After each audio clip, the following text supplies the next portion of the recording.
This one got my attention, especially since we're so close to the election. So here's what it is.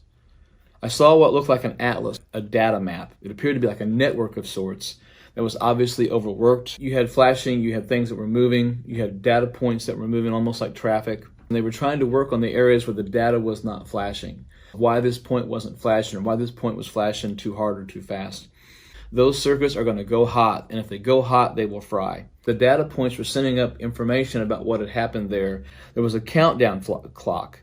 But when the flashes reached Philadelphia, and this was specifically the city that I saw where all this was happening, was Philadelphia, the network line that was red, it looked like a fire hose that was pulsating. When it got underneath the Liberty Bell, it blew up, and the Liberty Bell went flying straight up in the air and split in half. And then the Liberty Bell began to melt.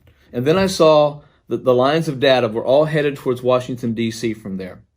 Because all the connections went to the Capitol building. That's exactly where it was going, to the Capitol building.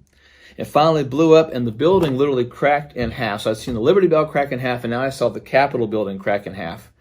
And it issues this huge smoke cloud. And as the smoke goes into the air, it creates a word. And that word was discovery. Then the scene changed, and I saw a rotunda of the Capitol, and there was a closed casket in the middle of the rotunda. And the sign on the casket stated that inside was the Democratic candidate for the office of president.